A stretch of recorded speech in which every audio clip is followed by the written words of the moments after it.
We do have via Zoom Mr. Elvis Radgman, who is Cultural Officer 2 in the Department of Tourism, Culture, Antiquities and Transportation. And of course, we have Mr. Prince Unique on set, and we are going to, and he is representing TUCO. He's the Vice Chairman of TUCO Tobago, and we're talking Calypso History Month and the preparation for it. Good morning, Mr. Thomas. How are you? Good morning, sir. Good morning. I'm good after Very God. good. Well, we are here for the year. You have no release. No, I'm not releasing anything for the carnival because I already released a set of songs prior to now, you know. Very good. So you're ready with that. All right, well, let's go. Mr. Elvis Radgman, good morning, sir. Good morning, Brother B. Prince Unique, All good right, morning. How are you doing? Speaker Insight. Right. So let's get into it. You are engaged in the activities with Calypso History Month. You being a cultural officer 2, are we correct with that? Yes, correct. Very good.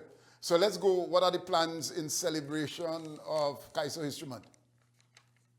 Well, Calypso history is an important part of the country's history, and Tobago has a very major part to play in that. And the Division of Tourism, Culture and Antiquities felt that it was important to partner with the entities, with the SIGs, in terms of how we could really amplify and celebrate Calypso History Month. So we've been having several meetings with TUCO and several of the other tents on the island as to how we could help amplify the Calypso history voice here on the island. So there are a series of different things that we have planned for the entire month of October, leading into the October Carnival, that we are very excited to share with the public. Well, what are some of the, Prince Unique, you can share what, and TUCO's involvement, obviously, let's say thanks, and I'm saying that given I involved in the Calypso thing too. Yes. So thanks to Division and Radgman being a cultural icon. Up to now we recognize that. We go fix that in time. I want to see you smile, Radgman. Plug in for you and take. Well, anyhow, let's come there, Mr. Thomas. The activities that are planned. Well, first I must say good morning to Trinidad and Tobago. We would have launched the Calypso History Month last Tuesday at the Scarborough Library. It was a nice event, you know.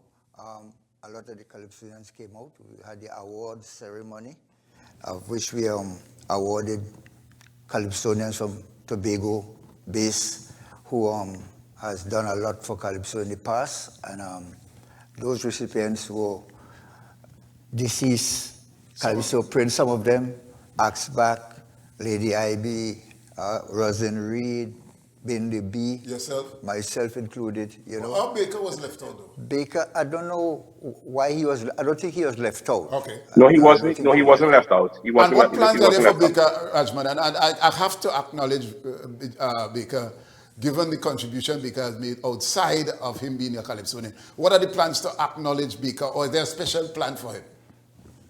Well, at this point in time, there is no active conversation about that, but Mr. Baker was certainly one of the individuals that we saw it fit to honor. The information went out to him, and coming back to us, he declined it at this point in time, probably something bigger is in the pipeline in the future. Oh, okay, fine. Well, let's move on. So tell us about the other activities. We had the launch on last Tuesday, as you say.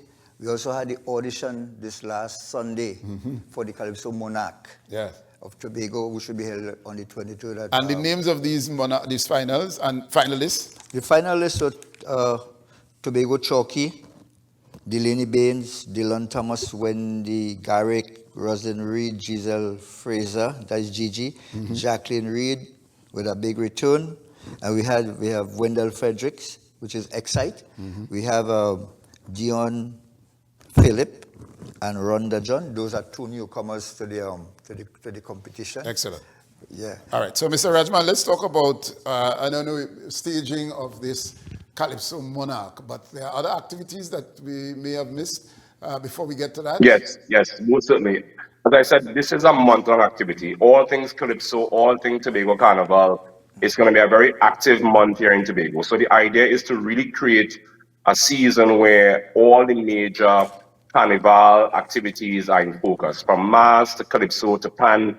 Right now we're focusing on Calypso. So what we have coming up next on the 21st of October, up at the beautiful venue, which is Fort King George, we are having what we call the Calypso Yard. And in that Calypso yard, we have 25 of Tobago's top calypsonians going to be on stage. It's a free event to the public. We're asking the public to come out in their numbers, show support for our Tobago calypsonians, show support to our Tobago icons.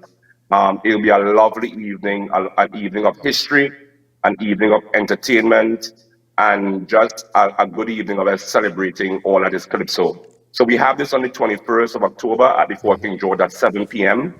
And we're asking the public to come out and show support to who you support for Calypso.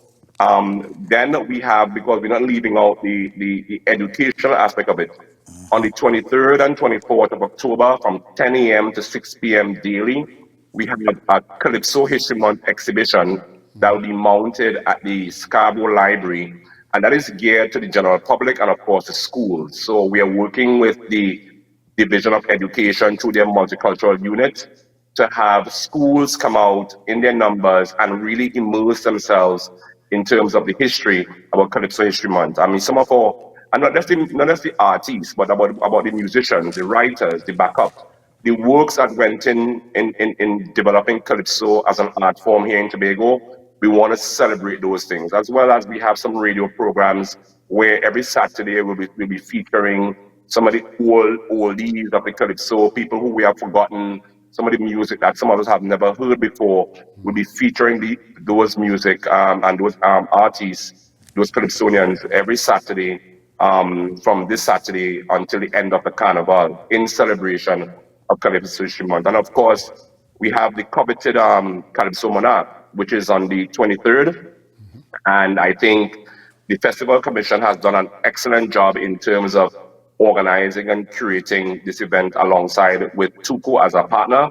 I have been in several of the conversations with both TUCO and Festival Commission, and just as an event planner, I feel very comfortable about what I see moving forward, and I feel it will be a very exciting time for Calypso and, of course, an exciting time for the Tobago Carnival. Excellent. Well, I just want to go back to the 21st of October, Calypso Yard. I like it, Prince Unique. I know that. And that's taking place at Fort King George. Yes. And, as Mr. Radgman said, he's an events planner, so I know it would design the proper class. That's exactly. And Mr. Radgman, let me thank you very much for your involvement in the whole event planning. I know that you're a very serious person when coming to these kind of a thing. And to have you involved with TUCO, you know, as a partner, you know, that's augurs well for the organization. Right. You know, that Calypso Monarch that is coming up at the Market Square on the 23rd at 6 p.m. You know, that will be a big show. You know, and one of the things I like is that in the Market Square space will be designed. I know once Mr. Radgman is, but it will be redesigned. Yes. To accommodate all these different activities. Mr. Radgman, being a events manager and so on, I'm looking for a classy design set for Calypso Yard. And in my mind, I start to see plenty of things up there already. But just talk to us about the class that you're going to bring to the decor and the set for both stages, starting with the 21st Calypso Yard. So it's all about history. I think it's all about communicating history. Many of the history about our Calypsonian heroes have been lost in time. What we have been doing and working alongside TUCO is really bringing that back to the fore and bringing it out in a very curated art exhibition. So we did a photo shoot of some of our famous Calypsonians where we want some of the honorees that was honored on the 7th of October. We are now placing them in our home, which is Shore Park Cultural Complex. So we want that from years to come, people must be able to go into Shore Park and see who were some of the individuals that were honored in 2025, and they are there. They have a home in Shore Park. At the Fort King George, you'll have some life-size photos and information, bio information, general information about Tobago Calypso history, that people coming to this space will not just be entertained, but be edutained, so that they can now get some very strong historical context that, from a theater arts perspective, the schools could really derive some very much needed information coming on from those experiences, as well as the general public. So the idea is to make the evening an evening of education and an evening of entertainment. And coming from the division of culture, I think that's a very important mandate for us. And TUCO was right there with us. They were very excited about the project. And we've been working with Candice Robinson, who has been doing yeoman's service in terms of TUCO, the secretary who has responsibility for culture now, Ms. Orisha Hackett. He has pledged all the necessary support in ensuring that this event and everything Calypso and Carnival comes up with a hitch. And at this point in time, the team is geared up and excited to really start to really unveiling all of these things in the next couple of weeks. All right, I expect to see Lord Nelson. He's in Tobago and he has been here for a while. Any plans to, I don't want to say honor, but to have him, I obviously can't be in Tobago, being an icon that he is, and not be part of this. Just in case you didn't know, he's here. Well, Brother B, I'm happy you mentioned that. Look, I wasn't aware of that, but Lord Nelson is a hero among heroes. He's certainly a hero among heroes. He has received tons of accolades, and we will continue to bestow them upon him. Certainly, I'm happy you share that. I will have some conversation with TUCO today to see, of course, how we can include this icon in the celebration, because I think people knowing that Lord Nelson, you probably let the cat out of the bag. That probably was our secret weapon, Brother B. That was probably our secret weapon. But I'm happy you mentioned it. Yes. But the idea is to really bring Calypso to the fore, give Calypso a platform where they could celebrate the art form and make it a very entertaining evening for Tobagonians, visitors, because the island is going to be bustling with people from as early as this weekend, which is the Blue Food. And we go straight into the Calypso Yard, and we go into Monarchs of Mars, and we go into Calypso Monarch and Super Titan. It's going to be an exciting period in Tobago over the next 2 weeks. Excellent, thank you. And we already thank you that we are closing. We do have Beverly on standby. Prince Unique, in closing, what would you want to say to the public? Well, come out and support all the events that we have for the Carnival, the Calypso, the Pan, the Mass. Support what has become now a big event in Tobago for the past 2-3 years now.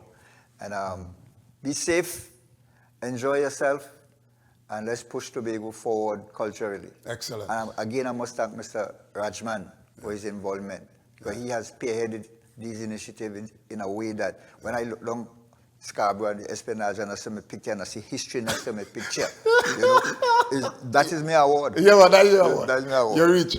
All right, gentlemen, it's a pleasure having you guys, and of course, Calypso History Month. And we look forward to all the activities. I'm looking forward to my song Tobago Yard supposed to sing there too. But anyway, yeah. All right. Tobago Yard, So with that, thank you guys. And of course, we'll do this again at some point. All right.